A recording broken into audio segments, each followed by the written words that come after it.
Welcome to Pod Save America. I'm John Favreau. I'm Dan Pfeiffer. On today's pod, our guest will be MTV's Anna Marie Cox, who is also the host of the brand new Crooked Media podcast With Friends Like These that launches tomorrow. With Friends Like These is a show about what divides us, and we're going to talk to Anna Marie a little bit more about the new podcast that we are very excited about. Good stuff, Dan. Isn't she really Crooked Media's Anna Marie Cox now? I don't know how MTV would feel about that, but sure, we'll say that. Yeah. I mean, it's our podcast. We can do what we want. Yeah, we can say what we want here. Also, everyone, in case you missed it yesterday, tune into this week's Pod Save the World. Tommy has Lisa Monaco on the show. She was our counterterrorism advisor in the Obama administration, and so she's going to scare the shit out of you. So give that a good listen. Yeah, I had drinks with Lisa Monaco when she was in San Francisco last week, and It was the day before Harward dropped out, and she was like, he's great. I feel good about this. And then 2 hours later, I felt less good. That is sad. Yeah. Also, a reminder that if you are a liberal activist paying a protester to go to disrupt a rally or a town hall, you should use Square Cash. Square Cash is the newest, simplest way to pay people back, friends, family, coworkers. Sending and receiving money is totally free and fast. Most payments can be deposited directly to your bank account in just a few seconds. You link your credit card or your debit card, you select amount to send, type in a friend's phone number, email address, they get the notification, they've received the money, that's it. So download the free Square Cash app for iOS or Android today. All right, Dan. All right, let's do this. So, question. Has the pivot finally arrived? I hate asking that question. I can't even do it seriously because I don't think the pivot has arrived. But I will. No, of course not. I will say that some of our pundit friends based in Washington have said this week. They've pointed to evidence that maybe the Trump administration has turned a corner. What do you think? Do you know what the evidence is? Trump has tweeted less. Yes, that I was is their say, evidence. The evidence is he only sent 2 crazy tweets this week. One about Swedish immigration that ended with a not joke, and one that was based on a Fox News segment about the town hall meetings. Yeah. So I guess that's a step in the right direction, which is his 2 crazy tweets this week are 2 more than any president has previously sent. Ever. That's true. I mean, He also, I guess you could point to the appointment of Lieutenant General H.R. McMaster as the new national security advisor as something that is, I mean, he removed someone that was completely fucking crazy from the job, General Michael Flynn, and replaced him with, someone who is, by all accounts, non-ideological, praised by a lot of the Republicans who've had worries about Trump, like McCain. General Mattis likes him, and he's supposed to be reorganizing the National Security Council so that, the Director of National Intelligence and CIA, their positions on Principals Committee meetings are restored. So I don't know. I guess it's somewhat hopeful. It probably reduces the chance that we all die in a nuclear apocalypse by maybe a percentage point or 2. Well, we're grasping at straws here. Look, I think what is true is it feels like the 4 weeks prior to this is 4 weeks. I guess that's how long it's been. Seemed insane. Like every 2 minutes, something crazy was happening. Trump was tweeting something. Kellyanne Conway was making up, mass massacres. Steve Bannon was joining the National Security Council. Like something crazy happened every 10 minutes, and it was fucking exhausting. This week has felt like more normal-ish. Have we been normalized to the point that like Trump insanity now feels okay? I don't know, but like I think the McMaster thing is good news. Like, has anyone ever been more appropriately named for the job than H.R. McMaster? So that's good. I do think it's worth pointing out. You mentioned the reorganizing of the the NSC, the National Security Council. Great story. And did you see that story in the New York Times last night talking about how we ended up in this place? Yes, the Trump administration reorganized the NSC by accident. Yes, they did.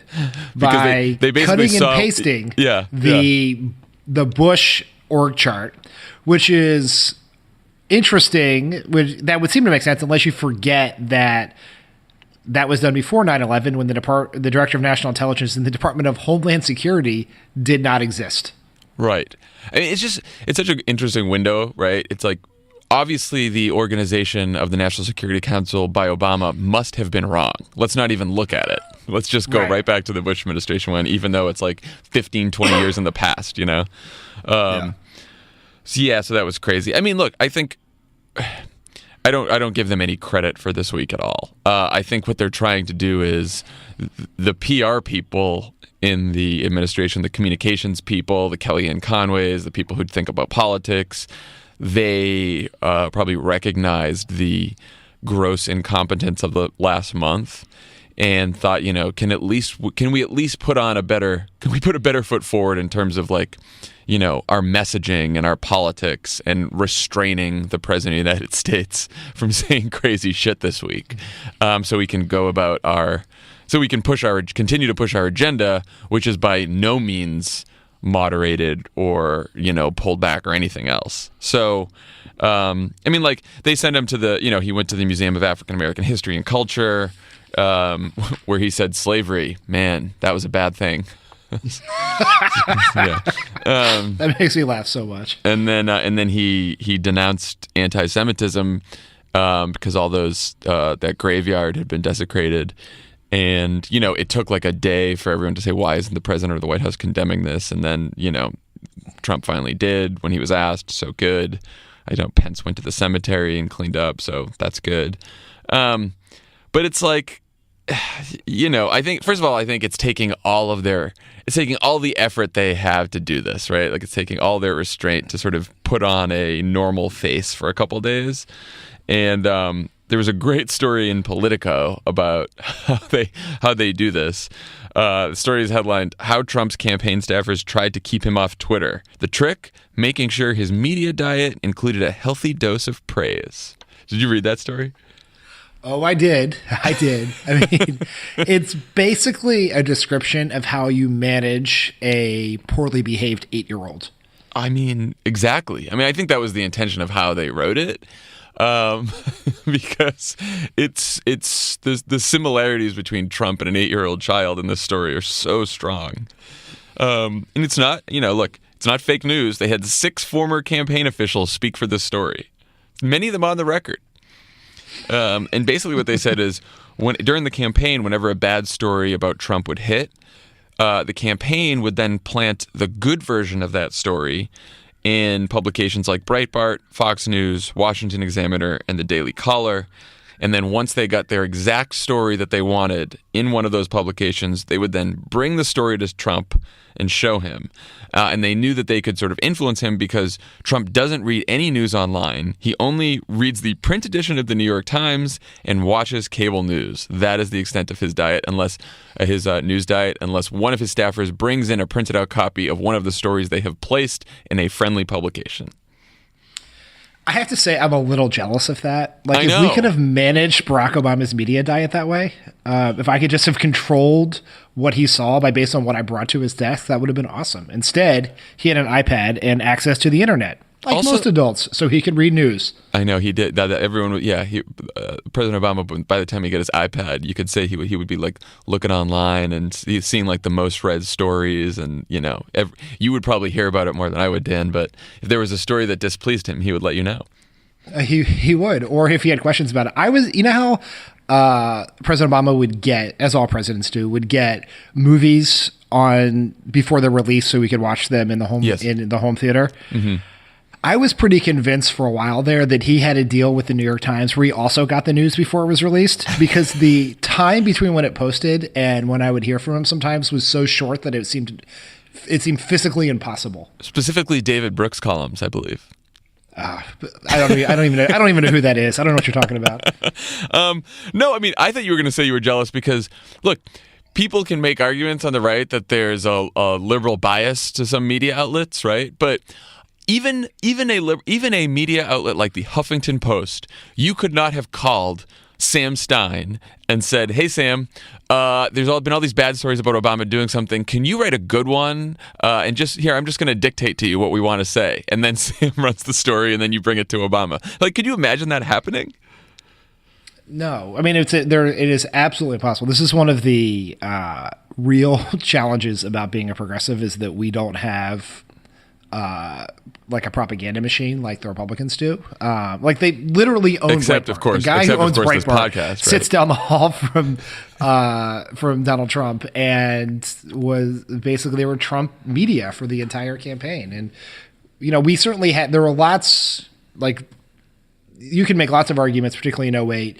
We got a lot of favorable coverage, and I think we also got scrutiny in investigative stories, but we had nothing like there's no one I've ever known I could call to say, hey, the boss is kind of grumpy. Could you write a story about it so I can show it to him? And then he'll probably tweet it out, which would be good for your traffic, which is why you went and formed Crooked Media, I assume. That's what I said. Look, next Democratic administration, just call us up. We'll write up. I mean, we're too lazy to write up the story these days. We'll probably just talk about it on a podcast, and that'll be that. No, even we won't do that here. The other best quote from that Politico story was, "Leaving him alone for several hours can prove damaging because he consumes too much television."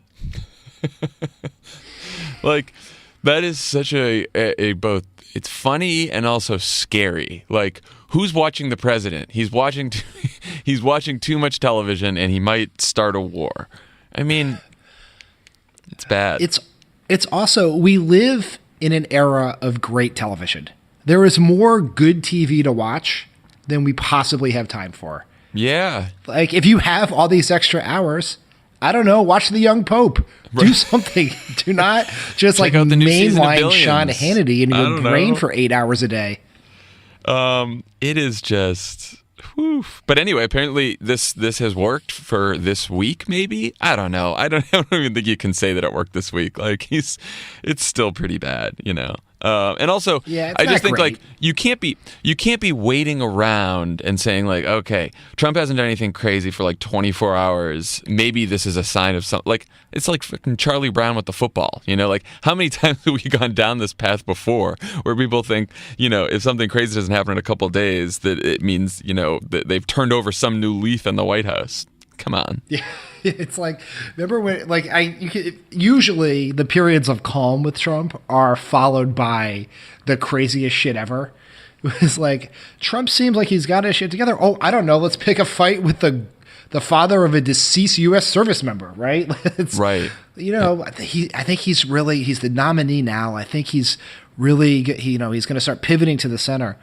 Oh, let's go on a racist 10-day campaign against an American-born judge, right? Like something is coming, right? There's a good chance it could be tomorrow when he speaks at CPAC. There's a good chance it could be right now while we're on this podcast.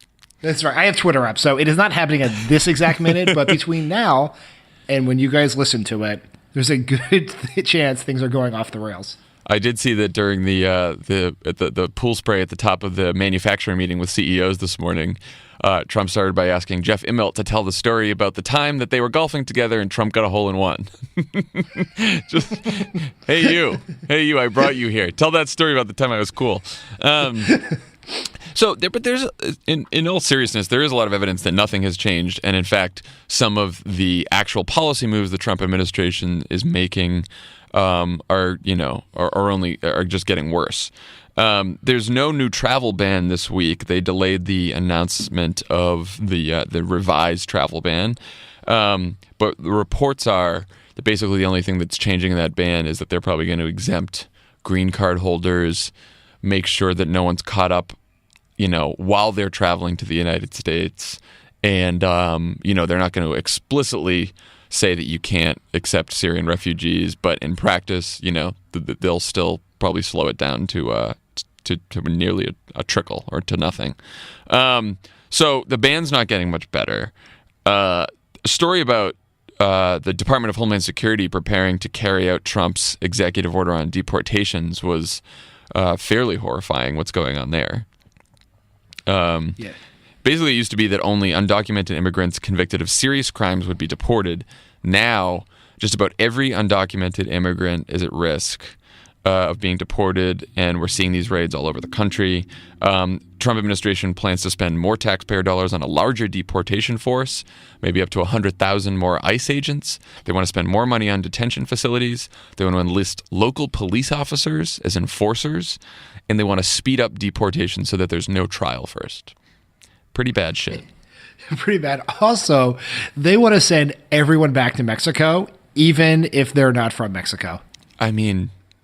So it's like, we're just going to send you to the closest country that has fewer white people, and we're going to drop you off there. And Secretary of State Tillerson and Secretary of Homeland Security Kelly went to Mexico yesterday, and Sean Spicer gets up at the briefing, which everyone, by the way, said is his best briefing ever. Sean Spicer at the briefing said, we have phenomenal relations with Mexico. And then there's all these stories that they got a horrible reception when they got to Mexico, and Mexico said, absolutely not will we take your deportations that aren't even Mexican citizens. Yeah. So was that also the briefing where Sean Spicer got in an argument with the Anne Frank Center? I didn't hear this whole story. Please tell me what happened here. So the Anne Frank Center was particularly critical of Trump's response to anti-Semitism, including what happened at the cemetery in St. Louis. And Sean Spicer was basically attacked them for not being more complimentary of Trump's longtime efforts to fight anti-Semitism. I think Sean Spicer is confusing Trump's efforts to fight anti-Semitism with hiring an anti-Semite as his chief White House strategist. I mean, God. Poor Sean. Oh, poor Sean. Not poor Sean. He chose this life. Yeah, no, not poor Sean at all. Yeah. But the deportation thing is really scary. I mean, the story yesterday had a woman from El Salvador who was diagnosed with a brain tumor under the custody of Immigration and Customs Enforcement, was dragged out of a Texas hospital and returned to a detention center. I mean, I saw this morning. Trump was like, we're getting a lot of bad dudes out of this country. Like, oh, is that the bad dude that you're trying to get out of this country? I don't know what to do about this, what people can do about this, because, the President of the United States does have a lot of latitude on who he can deport. And just a lot of latitude over immigration laws in general. So, I think we got to keep publicizing these stories, because if people think that these deportations are anything like the deportations that went on under the Obama administration, which, look, we deported a lot of people. We tried to narrow the deportations to people who committed serious criminal offenses. Now you're seeing parents ripped apart from their children, and the domestic abuse victim who walked into a courtroom to report domestic abuse, and then she was detained in the courtroom because her abuser tipped off ICE. I mean, this is just awful. I'm about to do something I should not do, but I'm just going to repeat what I saw on Twitter. Mm-hmm. But there were Twitter reports about customs agents checking people's IDs getting off a domestic flight. I think it was from LA to New York, or New York to San Francisco, whatever. San Francisco to New York, and it was the people who reported it were two Vice News reporters. So it's not just like random Twitter user X. I don't know what that was about. But where have we come that we are now checking people's papers as they, if you don't want to show your papers, you just have to stay on the plane forever and fly back to New York. Yeah. I think you're right. The only thing. This is in part a battle for hearts and minds here, right? Right. Trump and Bannon and the Breitbart nationalist movement are trying to define immigration and immigrants as this nefarious thing of, they used to use Trump words, rapists, gang members, people who are taking your jobs, who are committing crimes in your community. And that is not the case. That is not what this is about. And it's not who we're talking about, right?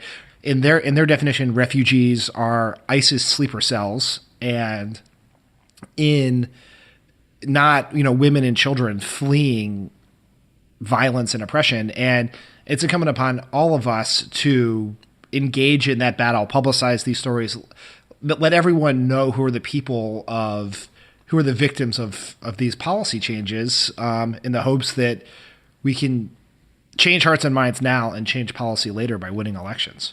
Yeah, because, look, they do understand that mass deportations are not politically popular. And even among people, look, Obama always used to start just about every immigration speech by saying we're a nation of laws and a nation of immigrants, right? And we do have to respect the laws that we have about immigration in this country. But this idea that, I think it is somewhat probably the wall, or probably at least increased border security, is more popular when you poll it than these mass deportations, which are extremely unpopular. I think it was something like, there was a Fox News poll about this that was like, I don't know, 17% of people said you should deport as many undocumented immigrants as possible. And the vast majority said you should provide them some pathway to citizenship. If they pay a fine, go to the back of the line, et cetera, et cetera. So people don't want just completely open borders in this country and to, just have everyone come in here who wants to. But at the same time, people recognize that if you've been in this country for a long, long time and you've been working hard and contributing to the country and everything, like you shouldn't be deported. And especially like parents shouldn't be ripped away from their children, they have to keep saying that the people they're deporting are criminals and hardened criminals because they know that telling the truth about who they're deporting is not popular at all. Yeah. It's also just as one note of hypocritical comedy that, at the same time, Trump's government is cracking down on immigration. Trump Wineries has filed an application with the Department of Labor to get permission to hire more people, more immigrants. So, I mean, it's possible that Trump may not be on the level on this, right? Yeah, it is possible. Who knows? I'm just going to go out on a limb. Yeah, just go on a limb. The other policy they announced this week, or announced last night, really, was the Trump administration. Well, the Department of Justice, the new Jeff Sessions Department of Justice, has rescinded a federal policy created by Obama that said school districts must protect transgender students. This is another one that, and apparently even Betsy DeVos, because the order has to come from the Department of Education. Apparently, Betsy DeVos did not want to do this, and Jeff Sessions overruled her or convinced her to go along with this. And so now this is another thing. Everyone's like, "Oh, Trump won because of jobs in the economy," right? No. Well, one of his first moves is to rescind protections of transgender students so that they can go to school and in a safe environment. Yeah. Okay. Good job, buddy. Yeah. Remember all the pieces about how Trump, because he was a rich guy from Manhattan, was going to be the most LGBT friendly Republican ever? Right. Yeah. And look, this order was rescinded, and Jared and Ivanka weren't even in Shabbat, right? They were there in the White House. I thought Jared and Ivanka were supposed to be the big heroes protecting LGBT community. The people who refer to them as Javanka is one of my favorite things. I haven't heard that yet. Yes. Man. But I think the larger question here between the so-called pivot and the fact of the policy that they're pushing anyway is, what do Democrats do in response? Because if there is a new strategy in the Trump White House that they are going to try to put a better public face on the very right-wing reactionary sort of racist, sexist, whatever policies that they're pushing, how do we respond? How do we respond? I think part of it is we can't let our guard down, right? Right. Trump has so dumbed down what it's acceptable in the White House, right? We've been afraid for a long time that we are moments away from a nuclear war or a military confrontation in the South China Sea, or just absolutely anything that can happen, pissing off Canada. A week where Trump does not yell at one of our top allies, joke about another war in Iraq to take oil, is not a week that is good, right? It's what matters are things like the immigration policy changes he's making, the rule around transgendered students, the efforts around repealing ACA, have to, we can't take our foot off the gas in terms, we can't, our fear and outrage and urgency And, I think that's what you're seeing in these town halls. But you can see a world where crazy things start feeling sane and we relax and go back to normal. And I don't think we can go back to normal for 4 years, right? We can't go back to normal. I also think we have to focus on the policies, right? Which is, it's the less sexy thing to do, right? Because what makes headlines is a Trump tweet or Trump saying something crazy or, palace intrigue and what's happening with Kellyanne Conway and the crazy thing Sean Spicer does and all things that we joke about and talk about all the time on this podcast. But I think the key is to really focus on the policies that he's pushing, the actions that he takes, what Trump does, what his administration does, and the effects that those decisions have on the lives of real people. And that it's a little harder to do that, to dig through the news and find those things and to sort of lift them up and talk about them and argue about them than just sort of, what's on Twitter or what the headlines of the day are. But if they're going to improve their PR and communications messaging political operation, which I'm still very doubtful of, but if they do improve that, then it's going to be incumbent upon the rest of us to really pay attention to the policy moves. Yeah, we have to step up our game. And I think the question for folks like us, but also the people who are showing up in town halls, is is focusing on how what Trump does and says affects real people, right? And making that point. That's the difference between Trump wants us to focus on optics, and we have to focus on substance, right? So wants to focus on style. We want to focus on substance to make that slightly more pithy. And that's going to be hard because it's not what the press wants to cover, but they will cover people showing up at a town hall and making an impassioned case for ACA, right? And so a great segue to our town hall segment, Dan. That was the goal. I'm so inspired by your Square Cash segues every week that I'm really trying to step up my game. So one update from us, almost 1,800 of you have signed up at resistancerecess.com/crooked for town hall events, which is fantastic. And as a reminder, there are more than 300 events to come before Sunday, so this is not done yet. And we've seen a lot of these. The stories this week from these town halls have been great. Some senators and congressmen have had to move the town hall locations many times because so many people have shown up. I saw that Tom Cotton, who we'll get to in a second, his town hall last night was moved 5 different times. Some people said it was just to try to fool his constituents so they wouldn't show up. But other people said that it was also to just accommodate the larger requests. And I heard that it actually got so big that they had to sell tickets for it on SeatGeek. Oh, so is that another top-notch Favreau segue? That is the segue right there. I think I've used that one before, but it's always good. As long as there's town halls, we're going to have SeatGeek segues. That's all I'm saying. Perfect. SeatGeek is the first place that those of us on Pod Save America go to buy tickets to a game or concert. Didn't you get tickets off SeatGeek recently, Dan? I've done it twice. I got tickets to see the Warriors Kings play a few weeks ago on SeatGeek, and last week I bought my Chance the Rapper tickets for his concert at Oracle on SeatGeek. Do you have the app downloaded on your phone? Of course I do. Excellent. So we're all good. SeatGeek does all the price comparison for you by searching multiple ticket sites, ensuring you get the best deal possible. They do the work, you save the time and money. And our listeners get a $20 rebate off their first SeatGeek purchase, which is great. So you just download the SeatGeek app, you go to the settings tab, click add a promo code, you enter Crooked, and then SeatGeek will send you $20 after you've made your first ticket purchase. So download the SeatGeek app and enter code Crooked today. Pod Save America is also brought to you by Squarespace. If you've ever tried to start your own website, you know what a hassle that can be, especially if you don't know what you're doing. Make your next website with Squarespace. Create a beautiful website with Squarespace's all-in-one platform. There's nothing to install, patch, or upgrade ever. Squarespace provides award-winning 24/7 customer support and will help you get your own custom domain with an experience that's fully transparent and simple to set up. So make your next move, lock down your domain, and create a website to launch that idea. Use offer code CROOKED for 10% off your first purchase of a website or a domain. That's CROOKED for 10% off your first purchase of a website or domain with Squarespace. So, here's some of my favorite stories from the town hall. A couple people tweeted at us their sign that they've been putting up all over Florida that just says missing.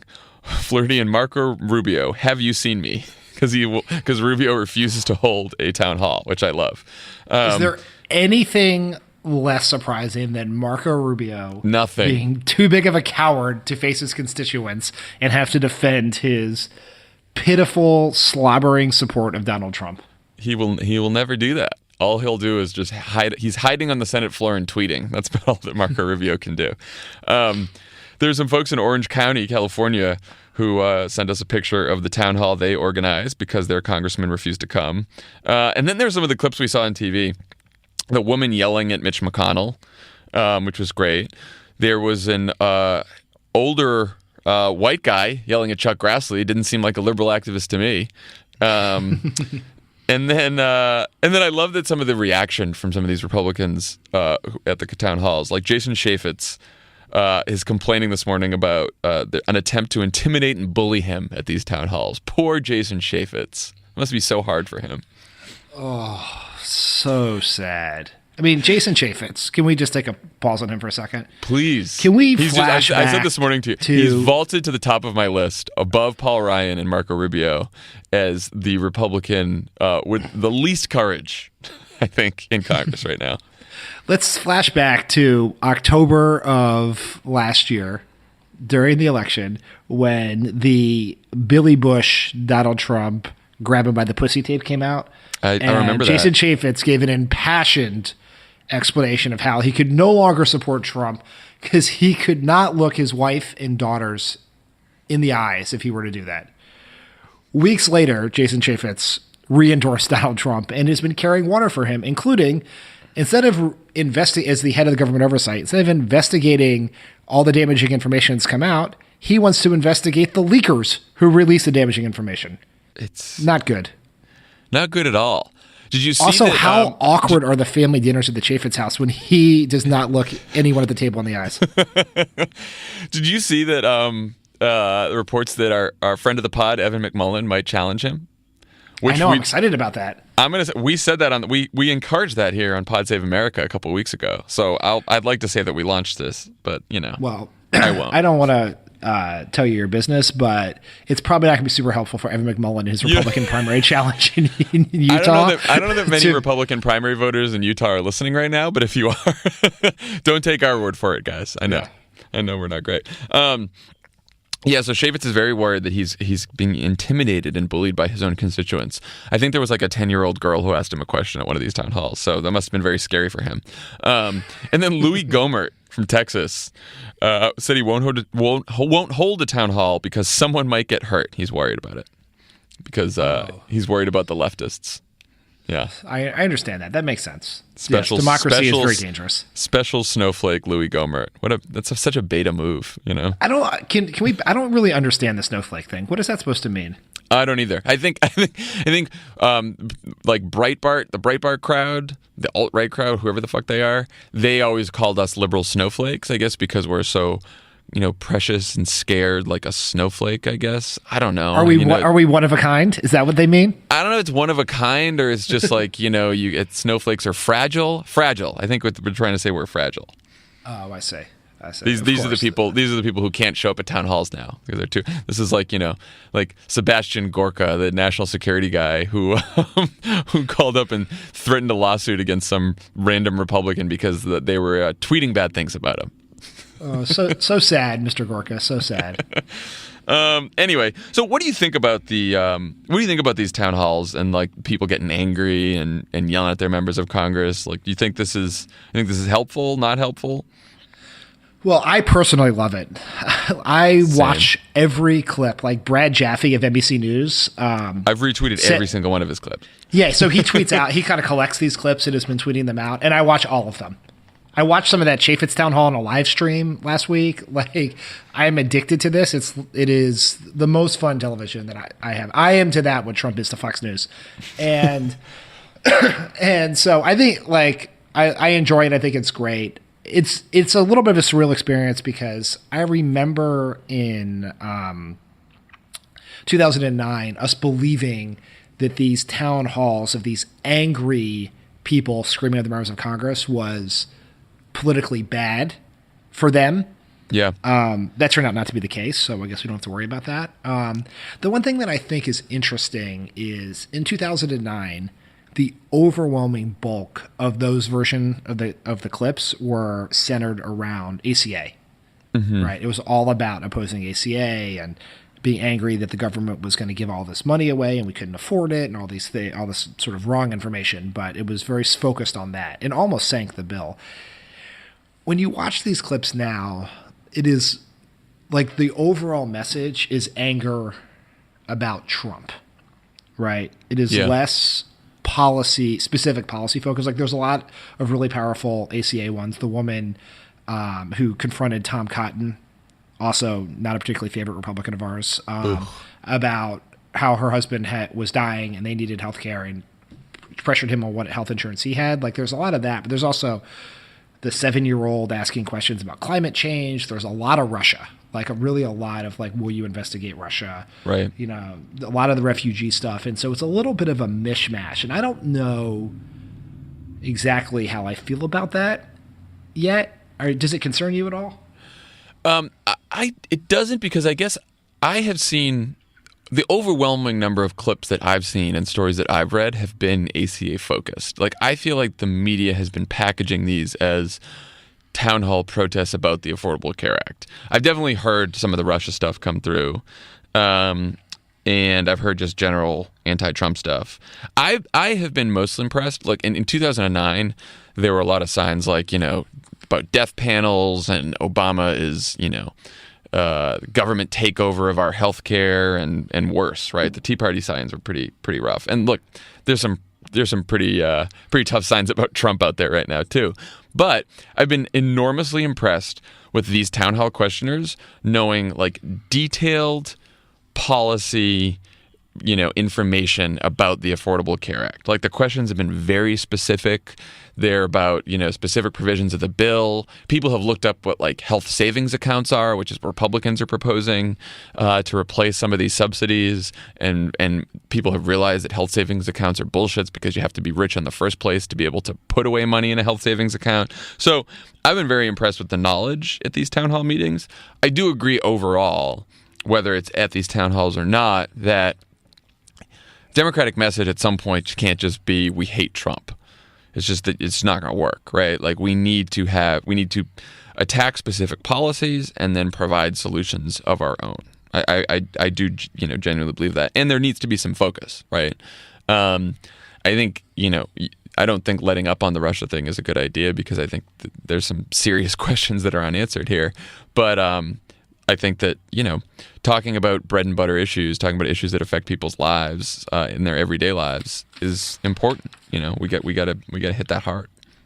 I think people like you and I, sort of, even though we're no longer Washington-based political operatives, but we were at one time, have to resist the urge to script this, over-organize it. Like, this is what is going to work here is organic grassroots enthusiasm. You know, that the solution to the Democratic Party's problems, both at the ballot box and how we deal with Trump, is going to come bottoms up, not top down, and outside in, not inside out when you think about Washington. And so, yeah, like if as a communications professional, I would love to like write out 7 focus group poll tested arguments that I know work with this sliver of voters I found in our data who we can move from Trump to Democrats in the midterms and give them to everyone and have them go do that. But that's not how the world works anymore. And it wouldn't be effective even if we're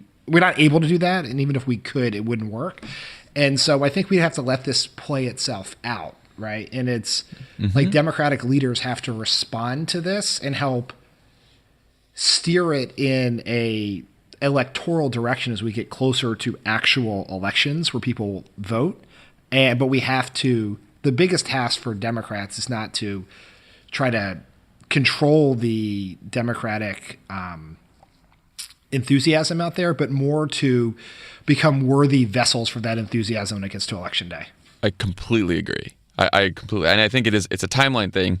You know, you focus more as the closer you get to the elections, but right now the most important thing is energy and enthusiasm. And I think we can give people, Democratic activists can give people the tools to help them organize, and they can guide the overall effort and encourage it, but I don't think you script it too heavily. I don't think you micromanage it. I mean, Republicans are complaining like, oh, the organizers gave them talking points on issues. Like, yeah, like I've seen some of those. There's some like very broad points about the ACA that are pretty high level. And the questions that are in those town halls are so much more specific than the high level talking points that you see in some of these packets. It's just not, it's coming from the grassroots. It's coming from people organizing themselves, looking online, researching the issues, doing everything you're supposed to do in democracy. It's great. And we should applaud it and we should encourage it. But you're right that I don't think we should try to micromanage it in any way.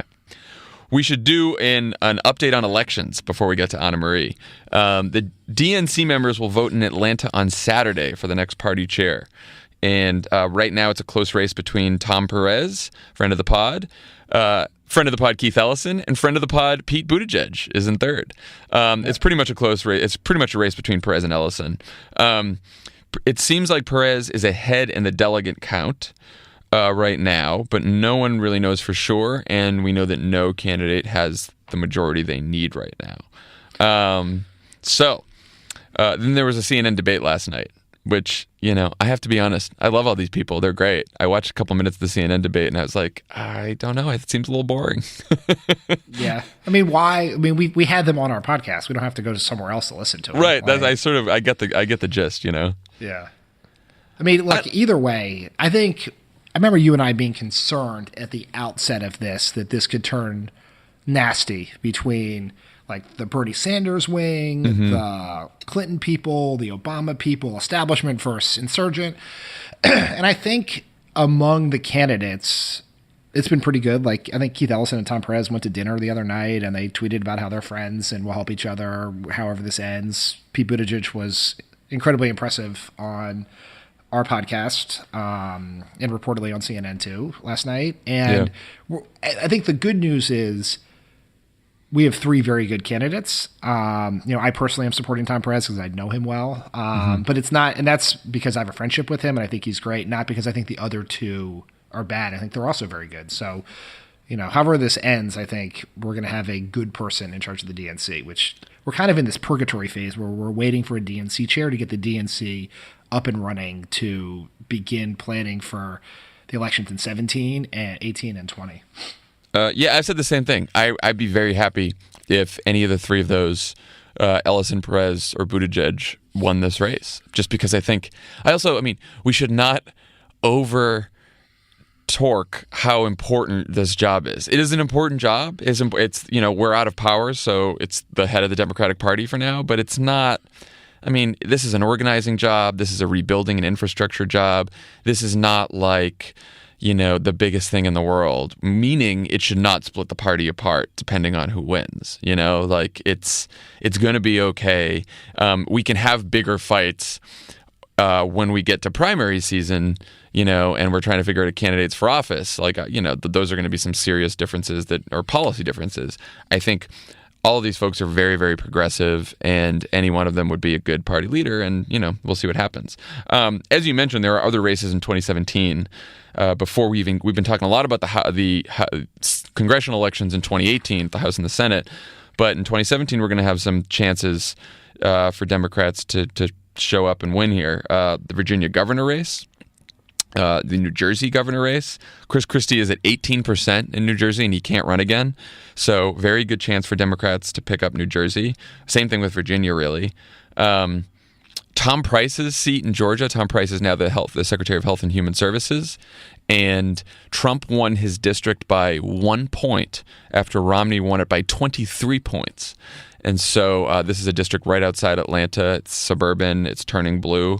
So that's going to be very closely watched. I think there's a runoff the first election's in April, and then the runoff is in June. And it's like what they call a jungle primary, like we have in California, where whoever win the top two or in the top two in the primary proceed to a June 30th runoff. And there's a Democrat John Ossoff, I think his name is, who worked for is supported by John Lewis and a bunch of other people who people think is very talented.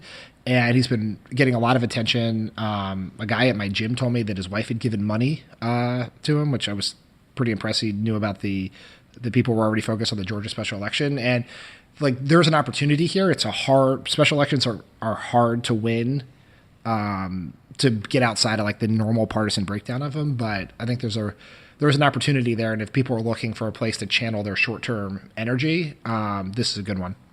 Excellent. Okay, we will. Wait, we forgot one. We forgot an important one. What's that? Two other points. One, Virginia governor matters a lot because Virginia is a state where the governor and the state legislature do redistricting. So who wins this race in 2017 will be the person who does redistricting after the 2020 census. So it's very important we hold on to that. Oh, yes. Second is Delaware has a state senate race man? on Saturday that will control the state senate. And Democrats have held the state senate for, I think, 44 years. And friend of the pod, Joe Biden, went door to door this weekend to try and encourage people to vote, which is pretty awesome. I love that. God, I love Joe Biden. Come on our podcast, Joe Biden. Come on our podcast, Joe Biden. Okay, when we come back, the new host of the brand new podcast from Crooked Media with friends like these, Anna Marie Cox. This is Pod Save America. Stick around. There's more great show coming your way. We will get to Anna Marie Cox in just a second, but before we do, I know we were just talking about elections, and elections can sometimes make people nervous, and anxiety can sometimes make people bedwetters. In order to avoid being a bedwetter, please buy Tommy John underwear. That's right. The official underwear of Pod Save America is called Tommy John underwear. This is not the surgery. This is the revolutionary men's underwear brand that's redefined comfort for guys everywhere, myself included. Each pair is crafted from an ultra-lightweight fabric of maximum breathability. The legs never ride up. The waistband never rolls down. Tommy John's patented 21st century design even makes it impossible to get a wedgie. This is huge for John Lovett, since he's endured quite a legacy of those. Look, even their socks are engineered to stay up all day. Their undershirts go on like a second skin. And all of Tommy John underwear products are backed by the best pair you'll ever wear, or it's free, guaranteed. Tommy John, no adjustment needed. So, hurry to TommyJohn.com/crooked to experience life-changing comfort and get 20% off your first order. That's TommyJohn.com/crooked for 20% off. TommyJohn.com/crooked. Pod Save America is also brought to you by 5-4 Clothing. If you're like me and don't have time to shop but want to stand out in a crowd, 5-4 has you covered. The LA-based menswear brand will deliver fashion-forward and personalized clothes to your door every month or so. Choose between one of 4 style profiles: classic, casual, forward, or mix. 5-4's proven stylists will help you select your wardrobe, whether it's for the office or the club. They have great style that's in season, shorts and button-ups when you need them, and jackets and jeans when it gets colder. Curious as to how easy 5-4 Club really is? Go to 54club.com and use promo code CROOKED at sign-up and get 50% off the first month of 5-4 Club packages and a pair of 5-4 sunglasses worth $75. That's promo code CROOKED for 50% off the first month of 5-4 Club packages. Where else are you going to get hooked up like this for only $60 a month? The offer expires at the end of February, so go to 54club.com today. With us on the pod today, MTV's Anna Marie Cox, who is the host of the brand new Crooked Media podcast with friends like these. Anna Marie, welcome to the show. Hey, my brothers in arms. We're so excited. Yeah, well, I'm excited too. I actually just recorded the first episode, so excellent. I'll try to avoid giving spoilers, but... Well, so tell us a little bit about the podcast and why you decided to do it, and then maybe we can talk a little bit about a quick preview of the first episode. Well, I mean, you guys, like everyone, I think, who cares about politics and cares about the country, the results of the election floored me.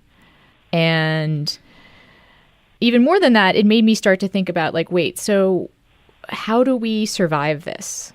You know, like, the divide in our country is so deep and seemingly, uncrossable. Like, we have this, separate spheres of media. We have, these ideologies. One of the poll that stayed with me that the entire election was this poll, I think, from Gallup that showed that people who were supporting Hillary Clinton and people who were supporting Trump said that they didn't agree on basic facts. So how do you have a conversation if you're that divided. And I realized, and I started talking to friends about it, and I had a very wise friend, actually Krista Tippett, who has her own podcast on being, who made the suggestion that when we talk to people who we don't agree with, that maybe we need to give up agreeing. We have to sacrifice the idea that we might get to some common ground. And rather than try and find common ground, which is really about convincing people, right? Like, yeah, it's a persuasion question. When we say common ground, what we really mean is agree on something. So if you give up trying to find common ground and instead just try and figure out, what is the other person's ground?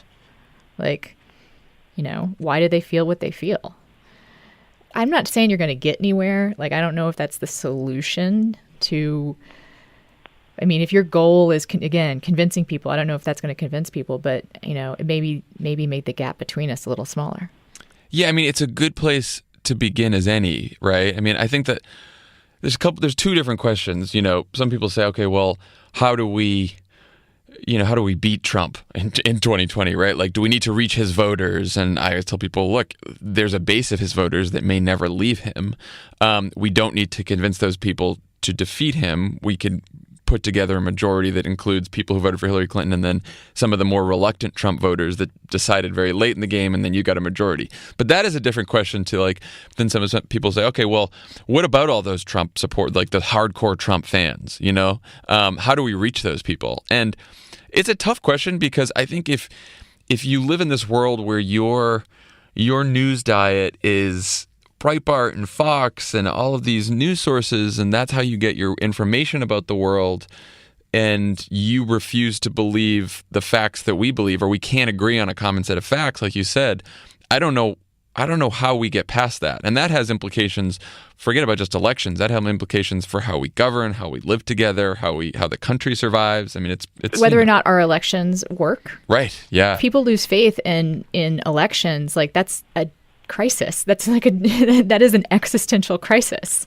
Yeah. And so I mean, my first guest is a pastor from Wisconsin who pastors two counties that voted for Obama in 2008. One of them went Obama 2008 and 2012, and then Trump. And one of them went Obama, barely Romney, like 5 points for Romney, and then 28 points for Trump. Oh, wow. Yeah. And he and I just have a discussion about what the people in his congregations, like why they made the choices they made, and what, if anything, would convince them that they should not change their minds, but I would guess say resist. Like, is there anything that would make them reject Trump, having made a choice that they knew was a compromised choice? Because he says his people definitely understood that Trump was a bad guy, and they voted for him anyway. And I think that's something that kind of us, on the left, sometimes we don't quite get that. This idea that they made an educated and aware choice for this incredibly, I don't want to say flawed. That's almost too generous. They weren't snowed. They didn't. I think a lot of people feel that white working class got fooled. They didn't get fooled. They made a conscious choice to vote for this guy. No, I keep thinking about there's something like 20% of voters had a negative approval of both Trump and Hillary. So if you didn't like either Trump or Hillary, you still voted for Trump by 15, 20 points. Yeah. And that's, and we just talk about that and talk about what's happening for the people there now. To what extent we can say it's only been a month. Believe it or not, everyone has to remember it's only been a month.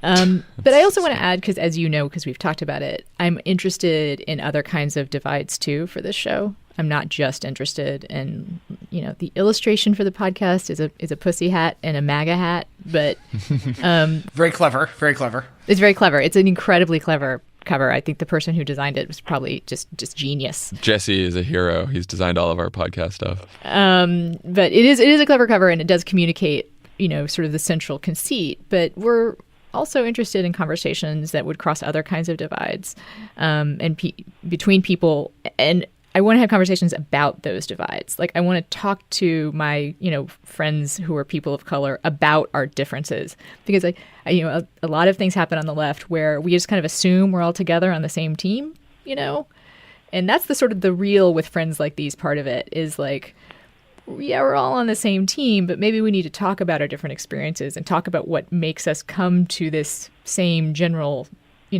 ideology. But we're here for different reasons, and we're getting different things out of it. That's cool.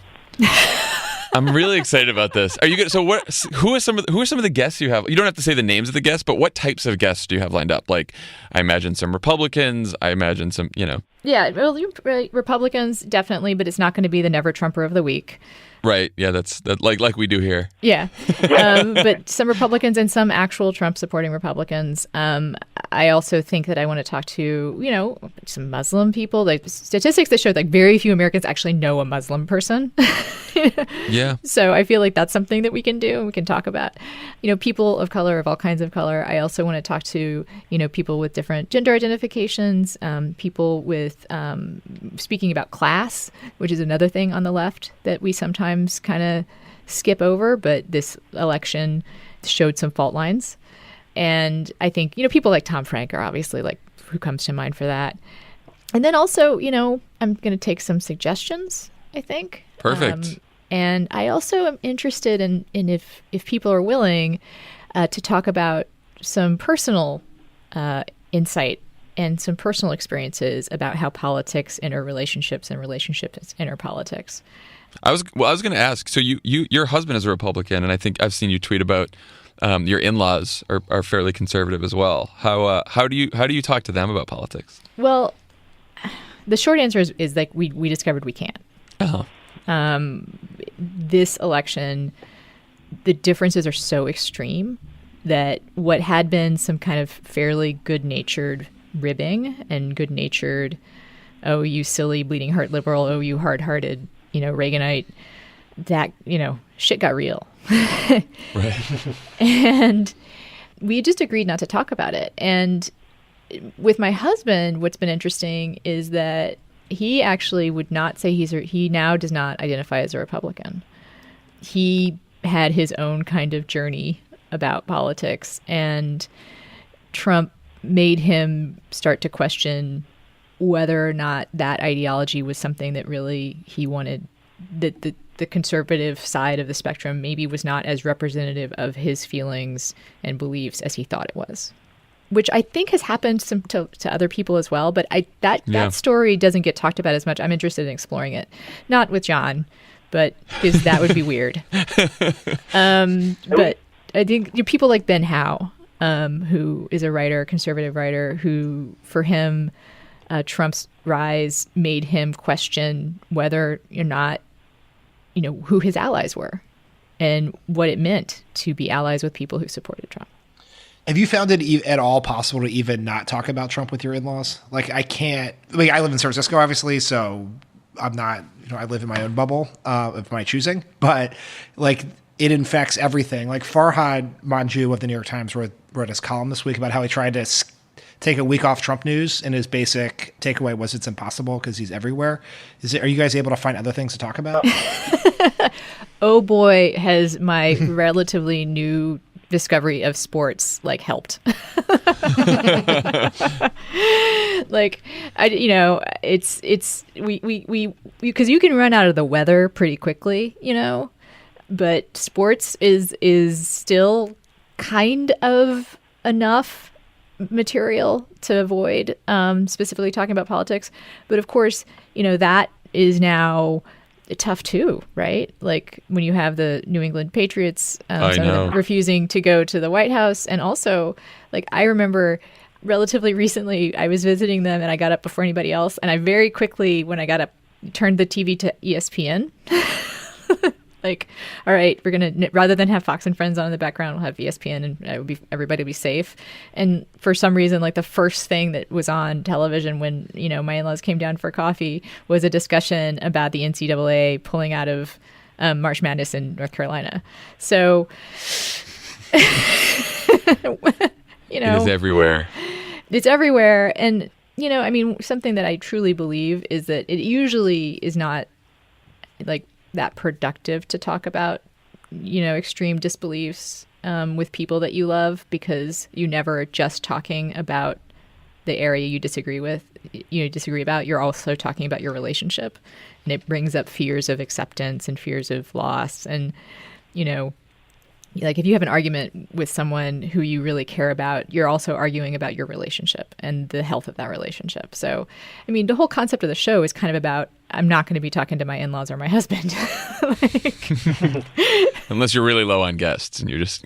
That's right. Because those relationships are complicated and they're always about more than politics. Whereas, like, I think it is possible, to start with the disagreement and then develop a relationship, And Yeah.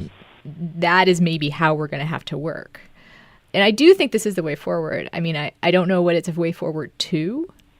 I hope that my mind and my eyes and my heart are open to the people that I talk to as much as their hearts and minds are open to me.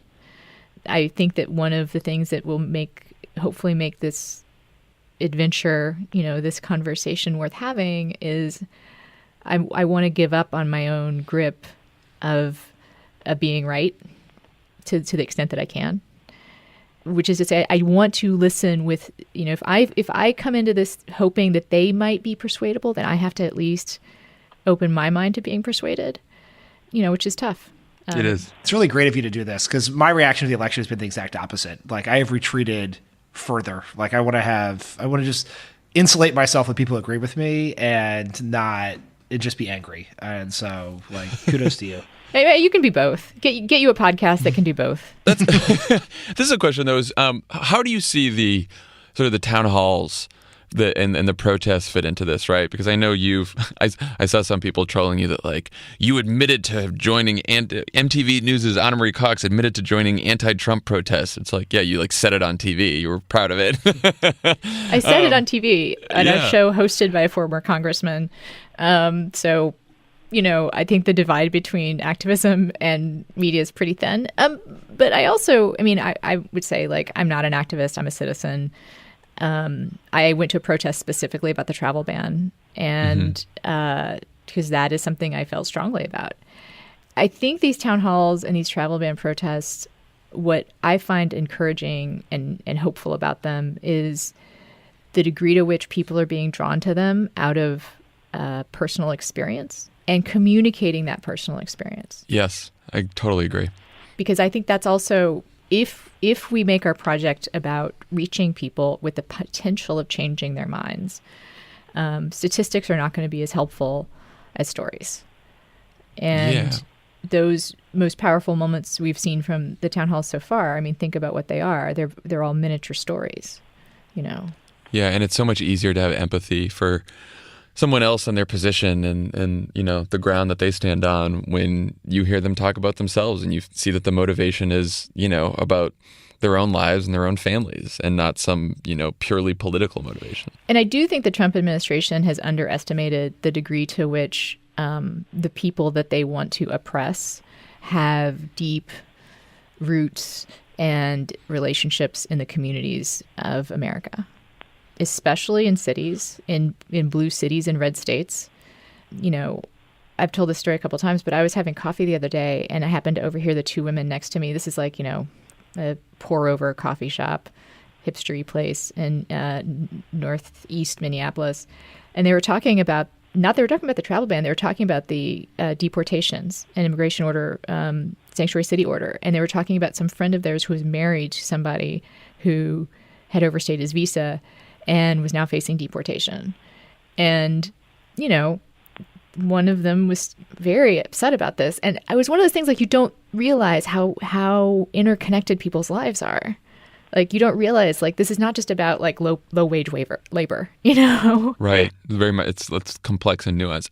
Obama always used to talk about this gap between how people of diverse views, backgrounds, beliefs treat each other within their communities, right? Which is quite well, and they get along quite well, versus how you think people treat each other by looking at national politics and what we see on TV, and how they treat each other on Twitter, and how they treat each other in cable news shows. And, what do you do about sort of reducing this gap, because if everyone wasn't getting along in their local communities and neighborhoods, you'd say, okay, well, we're a lost cause. Everyone's at war with each other. But the fact that people are getting along in communities and are treating each other so well in real life, but aren't when it's some stranger on Twitter or, when you're yelling at someone in Washington, that's a huge problem. And I don't know where you narrow that gap. I mean, my belief is that the other kind of thing that has to be a part of the way forward is getting offline, is getting into our communities. I think Obama's final speech, I know how much you guys loved it. I loved it too. And, the most compelling parts of it were, if you have a problem with this, get out, go organize.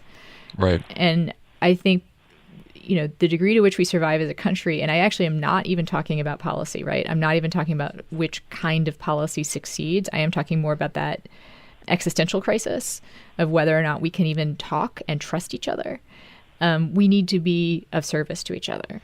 We need to be out in our communities. Like, I have made this joke on Twitter 1,000 times, but, one of the most compelling things you could probably do to both advance your own self-care and advance the interests of the nation right now is go be a dog walker at your local shelter. Because that's going to be self-care for you, because dogs, awesome. And also, It's going to put you in touch with your community. And it's going to get you out, and you may run across people, because, lots of people love animals. And you may meet people who you don't realize you have different opinions, but you share this one thing, and you're going to make connections.